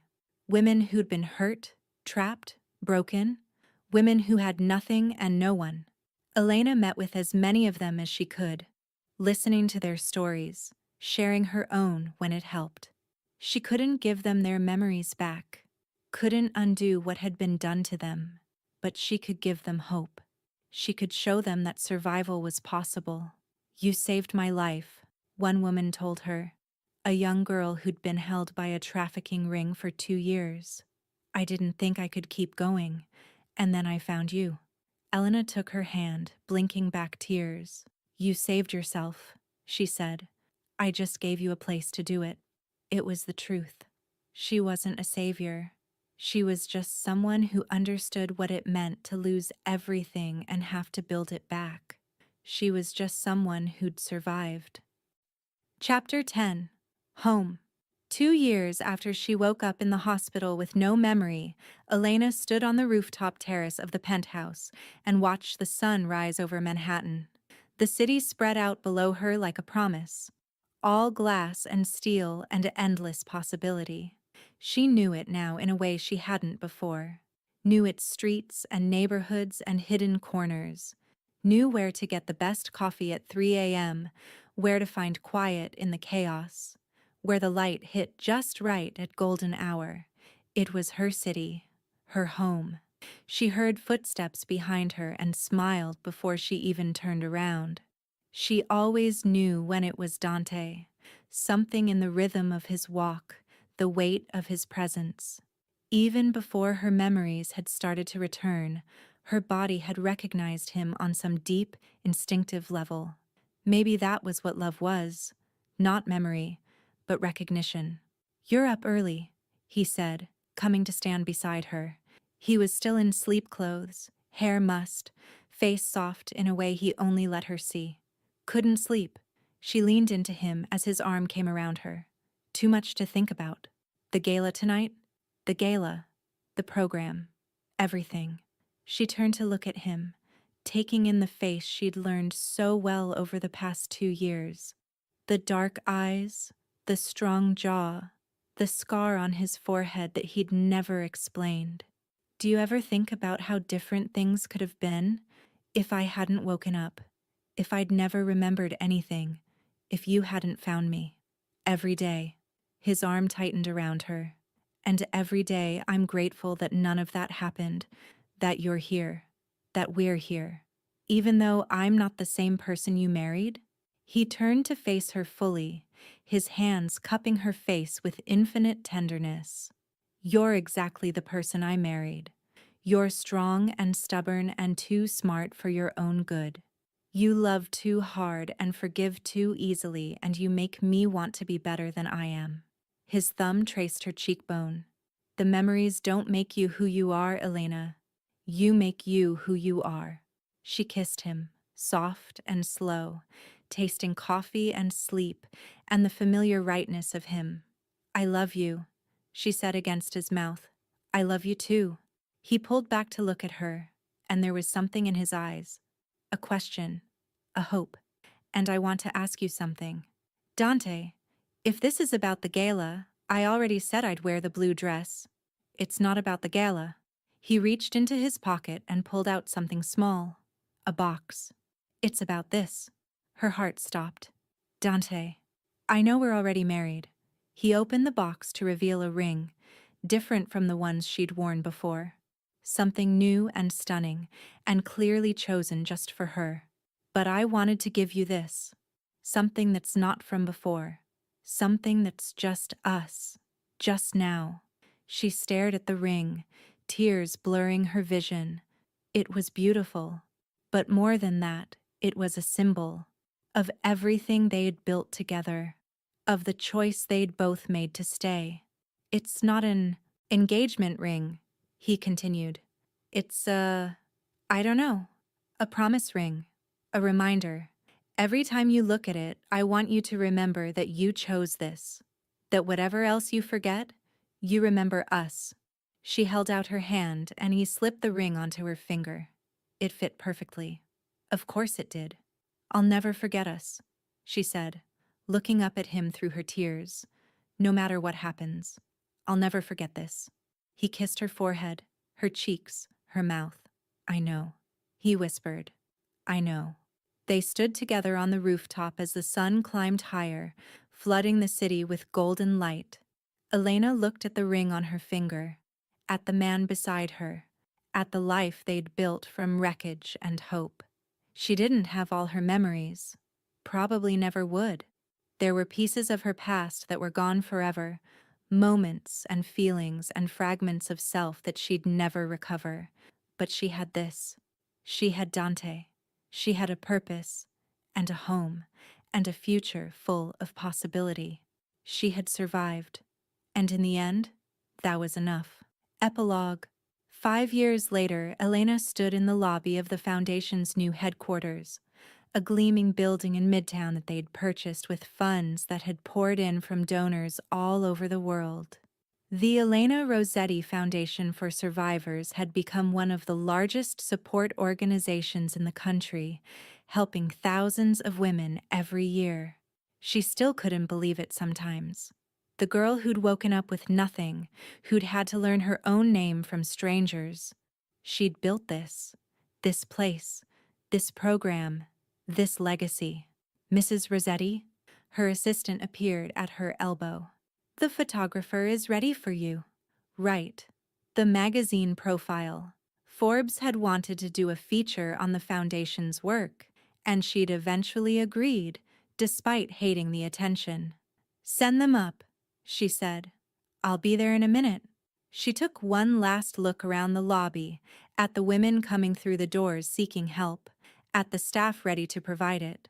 This was what she'd wanted, what she'd dreamed of, back when dreams felt impossible. Her phone buzzed. A text from Dante. Proud of you. Always. She smiled, typing back. Home for dinner? His response was immediate. Wouldn't miss it. Home. They'd moved out of the penthouse 2 years ago, into a brownstone in Brooklyn that felt more like family. They'd talked about children. We're still talking about it. But for now, it was enough. The two of them, building something together. Her memories had never fully returned. She remembered pieces, moments, conversations, flashes of the woman she'd been before, but the feelings remained elusive, shadows she couldn't quite grasp. It didn't matter anymore. She'd stopped mourning her lost past and started celebrating her present. The woman she was now was built from the woman she'd been, but she was something new, too. Something forged in loss and love and survival. She was Elena Rossetti, wife, survivor, advocate. A woman who'd been broken and rebuilt herself. A woman who'd lost everything and found something even better. She was finally home. The end. The penthouse was in Tribeca, 40 floors above the city in a building so exclusive it didn't have a name on the door. Dante guided her through a private elevator that required a key card into a foyer larger than most apartments. All marble floors and modern art and floor-to-ceiling windows overlooking Manhattan. It was beautiful, luxurious, completely alien. This is home, Dante said, watching her take it in. We moved here after the wedding. You said you loved the light. She looked at the windows, at the afternoon sun streaming through them, at the city sprawled below like a glittering carpet. She tried to imagine herself living here, waking up to these views, walking barefoot across this cold marble, cooking in the sleek kitchen that looked like it belonged in a design magazine. She couldn't picture it at all. I'll show you around, Dante said, placing a hand on the small of her back to guide her forward. The touch was light, appropriate, but she still flinched. He noticed. She saw it in the brief tightening of his jaw, but he didn't comment. The penthouse was vast, a living room with furniture that cost more than most people's annual salaries. A formal dining room with a table that sat 12. A study lined with books she didn't recognize and probably hadn't read. And finally, the master bedroom. A sprawling space with a 4-poster bed dressed in white linens, a sitting area by the window, and a closet larger than the hospital room she'd just left. "Your things," Dante said, gesturing to the closet. "Clothes, jewelry, personal items. Maybe something will feel familiar." She stepped inside and felt immediately overwhelmed. Designer dresses lined one wall, arranged by color. Shoes filled an entire case, from stilettos to boots to sneakers that looked barely worn. Drawers of jewelry that sparkled under the lights. Diamonds, pearls, things that probably cost more than she could comprehend. This was her life, this obscene wealth, these beautiful things. She was married to a man who could afford to keep her in diamonds and designer clothes, who lived 40 floors above Manhattan and spoke to doctors like he owned them. Who the hell was Dante Rossetti? "What do you do?" she asked, turning to face him. He was leaning in the doorway, watching her with that patient intensity that made her skin prickle. "For work, I mean. How do you afford all this?" A pause. Brief, but she caught it. "I run a family business," he said smoothly. "Import-export primarily. Some real estate investments." Import-export. She repeated the words, tasting them. They felt vague. Deliberately so. "What do you import?" "Various goods. Italian specialty products, mostly." His tone was light, casual. "It's not very interesting. You used to complain that I talked about work too much." She didn't push, but the evasiveness settled into her chest like a stone. There was something he wasn't telling her. Something hidden beneath the patient husband, the devoted caretaker, the man who'd waited 6 months for his wife to wake up. She just didn't know what it was. "You should rest," Dante said, moving closer. "The doctor said you'd tire easily for the first few weeks. I'll have dinner brought in later. Whatever you want. I want to go out." The words surprised her as much as they surprised him. "I've been in a hospital for 6 months. I want to see something, go somewhere." Dante's expression flickered. Something that might have been concern or might have been something else entirely. "You're not strong enough for—" "I'm not strong enough to do much," she interrupted. "But I'm strong enough for a walk around the block. Fresh air. Normal life." She held his gaze, refusing to look away. "Please." The silence stretched between them, weighted with things unsaid. Then Dante nodded, a small surrender. "Tomorrow," he said. "I have some calls to make this afternoon, but tomorrow I'll take you anywhere you want to go." It wasn't quite what she'd asked for, but it was something. A small victory in the strange power dynamic they were navigating. She'd take it. "Okay," she agreed. "Tomorrow." Dante left her to rest, and she found herself standing in the center of the bedroom, surrounded by evidence of a life she couldn't remember. She opened drawers and found silk nightgowns and lace underwear, things chosen by a woman who'd wanted to be beautiful for her husband.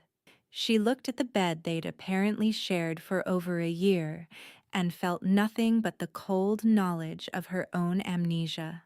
The nightstand held a book, a romance novel, half finished, with a bookmark still in place. She picked it up and opened to a random page, hoping something about it would feel familiar. The words were just words. The story meant nothing. She set the book down and noticed a photo frame she hadn't seen before. Small, tucked behind a lamp. It was a picture of her and Dante, clearly taken by one of them with an outstretched arm. They were in a park somewhere, autumn leaves scattered around them, and she was laughing while he pressed a kiss to her temple. She looked happy. She looked in love. She looked like someone who trusted the man beside her completely. "What happened to you?"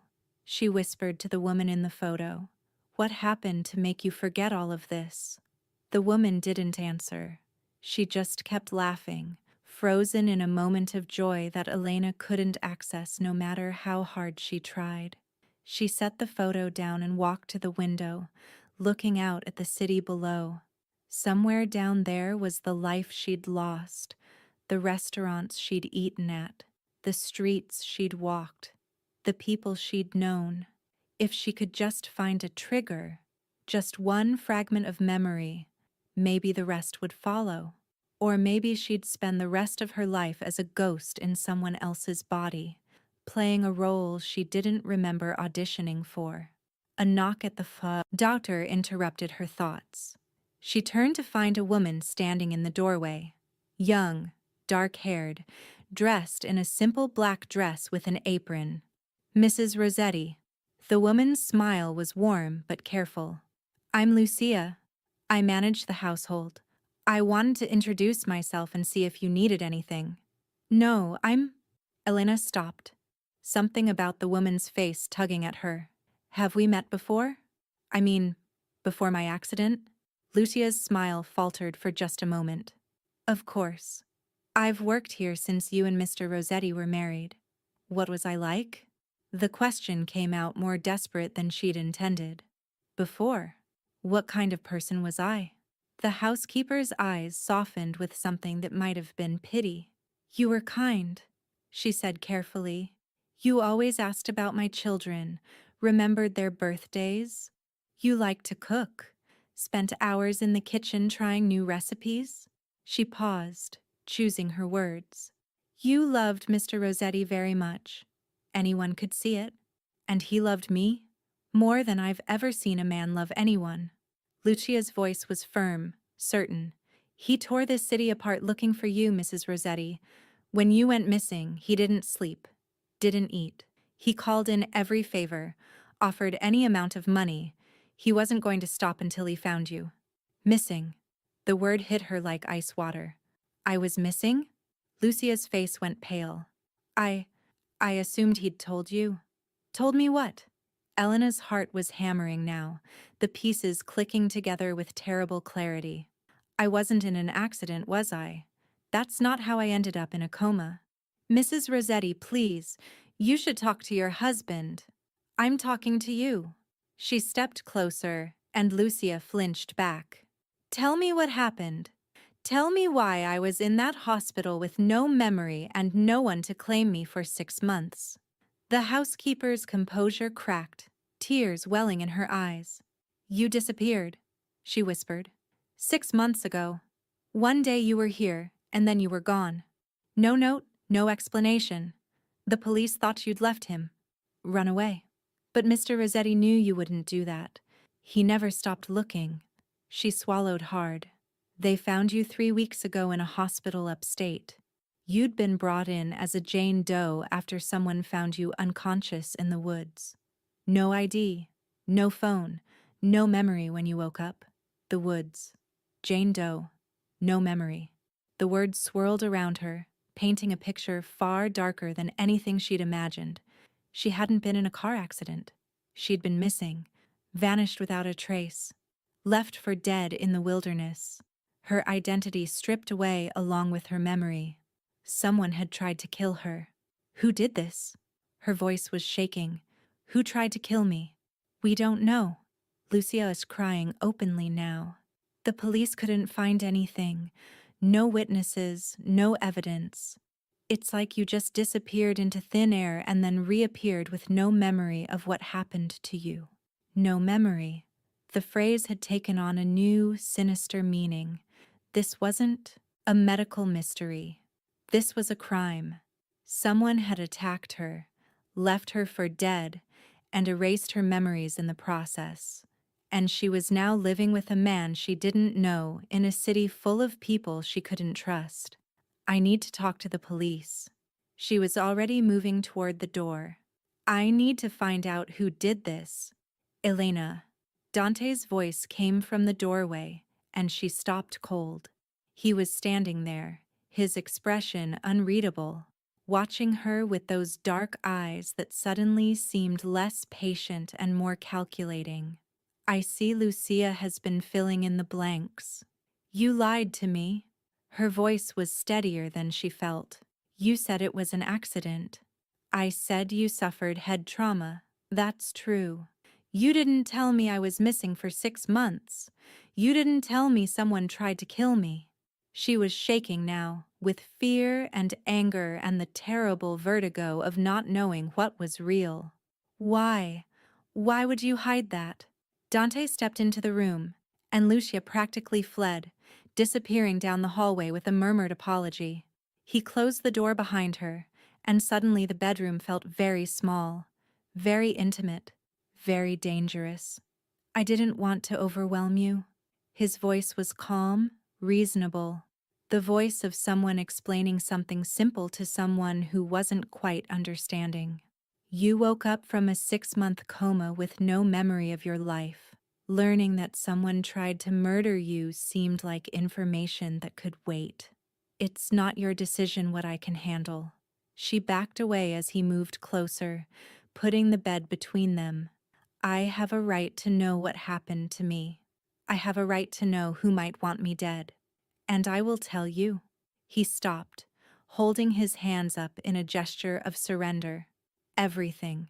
I was waiting for you to be stronger, more stable. But if you want the truth now, I'll give it to you. She studied him across the expanse of the bed, trying to read the face she didn't know. He seemed sincere, open, but she'd also thought he was being honest about the accident, and that had been a lie by omission at best. Tell me, she said. All of it. Dante nodded, moving to the sitting area by the window and settling into one of the chairs. He gestured for her to take the other, but she remained standing, her arms wrapped around herself like armor. 6 months ago you left for a charity event, he began. A gala in the Hamptons. I was supposed to go with you, but I had a business meeting I couldn't reschedule. You took a car service, said you'd be home by midnight. His jaw tightened. You never came home. What happened? We don't know. The driver said he dropped you off at the event. You were seen inside for an hour or two. Then you vanished. Security footage shows you leaving through a side entrance around 10 p.m. You got into a car, not your car service. After that, nothing. His hands curled into fists on his knees. It's like you ceased to exist. The police were useless. There was venom in his voice now, barely controlled fury. They assumed you'd run away? A fight with your husband? Marital problems? Cold feet? They didn't take it seriously until 2 weeks had passed and there was still no sign of you. But you looked. It wasn't a question. I turned this city upside down. His dark eyes burned with intensity. I called in every contact, spent every resource, made promises and threats to anyone who might have information. Nothing. It was like you disappeared into thin air. She believed him. The fury, the desperation. Whatever his secrets, his desire to find her had been genuine, but that didn't explain everything. How did you find me? She asked. After 6 months, how did I end up in a hospital upstate? A hiker found you in the woods near a small town called Millbrook. You were unconscious, severely dehydrated, hypothermic. The hospital listed you as a Jane Doe and put you in a medically induced coma to treat the brain swelling. His voice grew rougher. I got a call from a contact in law enforcement. They'd been running your description through databases looking for a match. It took 3 weeks, but they finally connected you to my missing persons report. 3 weeks. She'd been lying in a hospital bed for 3 weeks while her husband searched for her, and no one had made the connection. What do the police think happened? She asked. They don't know. Dante's frustration was palpable. There's no evidence, no witnesses. You were found with no ID, no phone, no indication of where you'd been for 6 months. The head trauma could have been from a fall or someone hit me. He didn't deny it. She sank into the chair finally, her legs unable to support her anymore. Someone had taken her, kept her, hurt her, left her for dead in the woods like garbage, and she couldn't remember a single detail that might help identify who or why. You have enemies, she said, the realization dawning slowly. Import-export, you said. That's not what you really do, is it? Dante was silent for a long moment, his expression carved from stone. No, he said finally. It's not. Then what do you do, Dante? She held his gaze, refusing to look away. What are you involved in that would make someone want to hurt your wife? He leaned forward, elbows on his knees, hands clasped. The posture made him look almost vulnerable, a man about to confess something he couldn't take back. I run the Rossetti crime family, he said. I'm the head of one of the 5 organized crime syndicates in New York. I've killed people, ordered people killed, and done things that would haunt you if you remembered them. His eyes held hers, unflinching. I'm a dangerous man, Elena, and you married me anyway. The words should have shocked her, should have sent her running for the door, calling the police, fleeing this apartment and this man and this life. Instead, they felt like the first honest thing he'd said since she'd opened her eyes. A crime. Family, she repeated, testing the words. The Rossettis have controlled territory in Manhattan and Brooklyn for 3 generations. We have legitimate businesses. The import-export is real, but they're fronts for other operations. Gambling, loan sharking, protection. Nothing as dirty as drugs or human trafficking. We have standards. His mouth twisted in a bitter smile. I know that doesn't make it better. It didn't, but it also explained so much. The wealth, the evasiveness, the way people looked at him with fear barely masked as respect. It explained why someone might want to hurt his wife. Did I know? She asked. When I married you? Did I know what you were? Yes. No hesitation. I told you everything before I proposed. I gave you the chance to walk away. You chose to stay. Why? The question was genuine, bewildered. Why would I choose this life? Why would anyone? Dante reached across the space between them and took her hand. His grip was warm, solid, a lifeline in the chaos. Because you loved me, he said quietly. Despite what I am, maybe because of it, you saw something in me that was worth the risk. His thumb traced her knuckles, the gesture achingly familiar, even though she couldn't remember it. You're the only person who ever looked at me like I wasn't a monster, Elena. And I would burn the world to keep you safe. I would burn the world. She believed him. That was the terrifying part.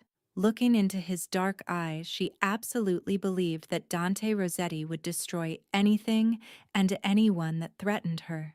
The question was whether that made her safe, or whether it made her a target. I need to think, she said, pulling her hand away.